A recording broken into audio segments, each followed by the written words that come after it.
Hello, this is Margaret Betty from the University of Sewing at the Tailored Fit. And today we're going to talk about threading our jumbo bobbin machine, and we're also going to wind a bobbin.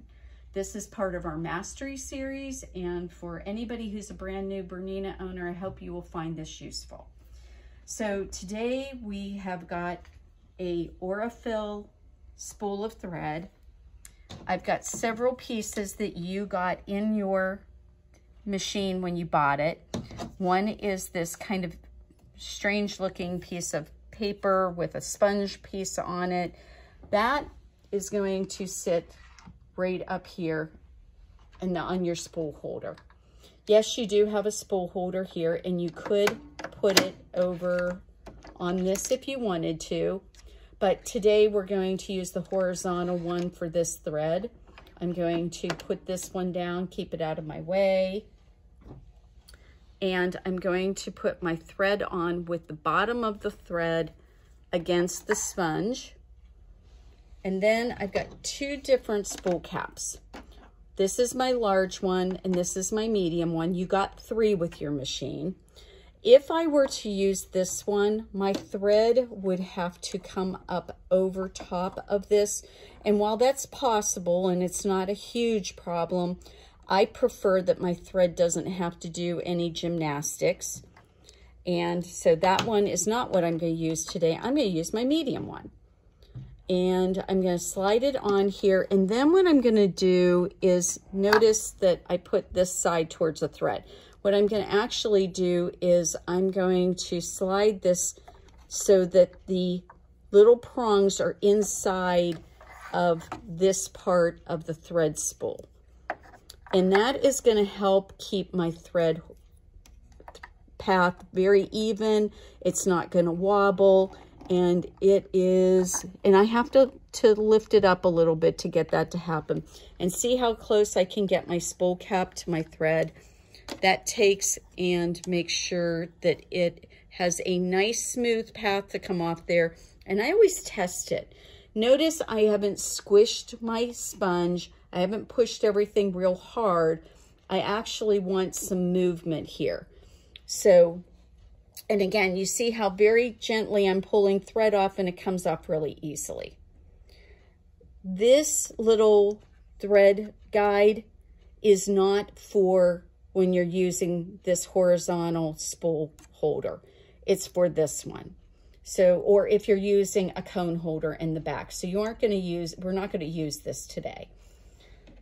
Well, the next thing I need to do is, if you look on top of the machine, you'll see numbers on it. And there's a 1 here, there's a 2 here, and then there's a 4 over here. So we'll go through those, and notice the dotted ones. Those are for winding your bobbins, so we're not going to use those right now. So I tend to put some tension on my thread by holding it between my hands like it's a piece of dental floss. This has a little hook right here. There we go. Our thread is in here. It's gone under the hook, and now it's going to lay down right here. But what we want to make sure before we go any further is your foot up. Our foot is up, and we want to make sure whenever we thread our sewing machine that our foot is up. That's really important. So now when I go down, and again, I'm holding on one end of the thread and the other end, I'm pulling this down and going straight down here. Now what has happened is there's a couple of plates inside of here, and when the foot is up, they open. And those are your tension plates. And when the foot is down, the tension plates close. So we want to make sure we're putting our thread in between those 2 plates. If our foot was down, the plates would be closed and the thread would go over top of them and would not go inside of them, which is what we need it to do. All right, so notice down here, there is a 3. So it's telling us to come back over. The next thing we want to make sure is that our hook is all the way up and we can see it, which it is right now. Now, the next thing we want our thread to do is we want it to go right in that little V. So we're going to pull it to the back, and then we're going to pull it over to the left, and see how now it's riding inside. This is a hook, very much like the old-fashioned sewing machines. You had a hook, you could really see it, and it always had to go in there. Well, we're making sure we did the same thing. Now it's going to come straight down. There's a number 5 here. This is position number 5. And so what we've done is there's a hook that opens to the left, and then there's a J-shaped hook right here, right by the top of the needle. And that is, the thread is going to go back behind that, and see how now it's riding right here, and it's coming straight down so that we can thread our needle. Now make sure that this thread doesn't do some sort of curlicue around here. Sometimes it wants to wrap around there. I've got a good hold on it right now, so it's not doing that. We're going to use our needle threader. Our needle threader is really pretty simple to use, but it does take some practice. The very first thing I'm going to do is pull my thread to the left. And now, see this little black button I've got my finger on? We're going to push that down. Oh, and look at that. The foot went down and it's out of our way now so that we can thread our needle. So we're going to push this down as hard as we can. And we're going to come over here to the right. And right here, there is a little V. You see that V right there? We want our thread to ride in that V, and we're going to pull it towards the back of the sewing machine, and see how I've pulled back here some onto the right side, but I am not holding my thread with a death grip.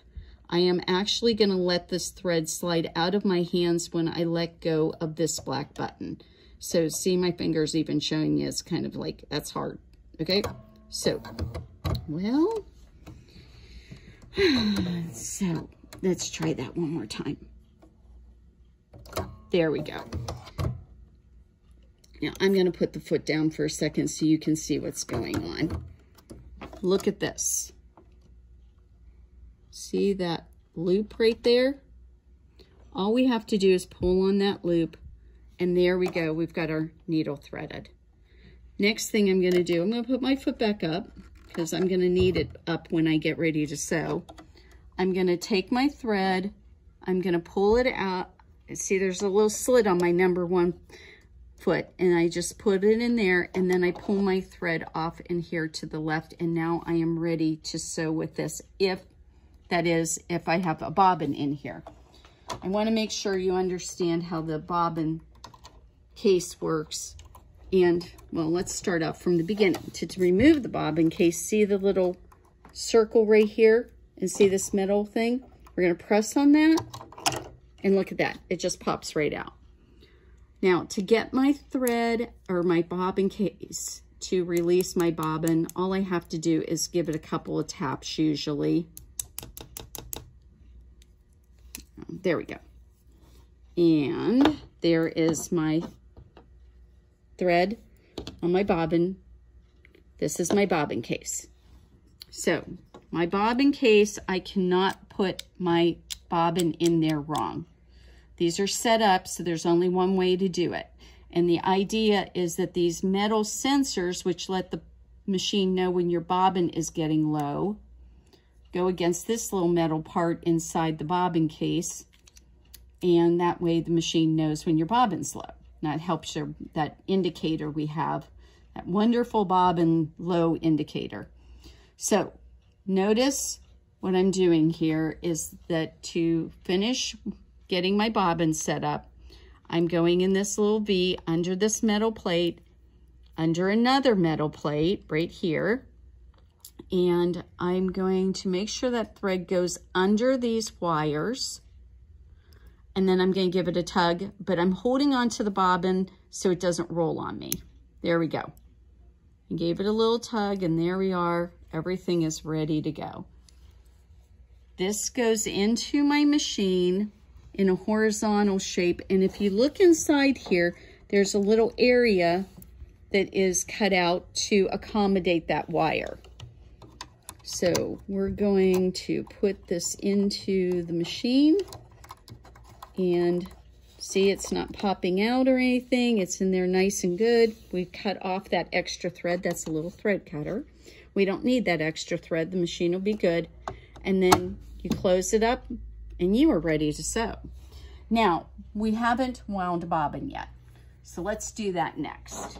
So first thing I'm going to do is I'm going to cut my thread up here, and I'm going to pull my thread the same path that I threaded it in my machine, and that gets rid of that thread that was in that path. What you don't want to do is yank it back up through the machine, because sometimes you can damage parts. We don't want to damage parts on our nice, wonderful Bernina sewing machine. So there's my thread. We've got, again, I told you about the numbers, but I've got an empty bobbin here. So turns out you can only put the bobbin on the bobbin winder one way, just like you can only put it into the bobbin case one way.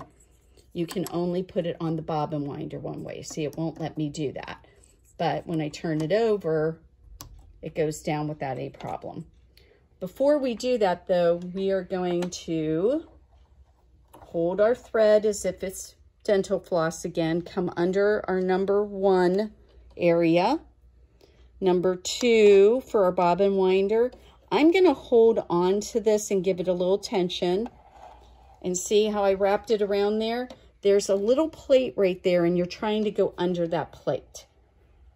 So now I've got some thread here, and this is going to go on this way. So when my bobbin winds, my thread is going to go in this direction. So I've got to put some thread on here ahead of time so that we can wind our bobbin and get it set up. So we're going to wind this a couple times, and I probably do it about 5 or 6. I push this down on here. See that little tail hanging out there? I'm going to cut that off, and then I'm going to go ahead and push my bobbin winder. It's going to start winding my bobbin. Now, these are really big bobbins. If you're only doing a small project, you don't have to fill it all the way up. I can leave it just like this and cut it and go on to my sewing if I don't need a whole bunch of thread. You can make that judgment call, but you're not going to hurt anything by going ahead and saying, okay, I only want that much thread. All you have to do to stop it is move that back out of the way. It's that simple. And it'll stop it, and look at that nicely wound bobbin. And it's a smaller one, but perhaps I'm only doing a little project and I don't want a whole big bobbin full of this thread. Maybe I only do that for my neutrals. So anyway, this is ready to go. We have a thread cutter over here on the bobbin winder. And now I have my bobbins. I'm going to unwind that. And if you feel like you can't figure out which way it's supposed to go, say you keep on making it tighter, all you have to do is just cut it and pull on that, and there it is out of that little plate. And now we are ready to re-thread our sewing machine, and we're ready to start sewing. I hope that this has been helpful. I'm trying to keep my hands out of the way so you can see everything. If you have a question, you can leave it in the comments, or you can always call us at 812-323-2665. Or the other thing you can do is email us, and you can send us pictures, and we'll see if we can't answer your questions. Our email address is info@universityofsewing.com. Our website is universityofsewing.com. So we tried to make it really easy, no hard words to spell. And if you have anything else you need, you know how to contact us now. I hope everybody has a wonderful day, and we'll see you in the next video. Thank you for subscribing to our YouTube channel.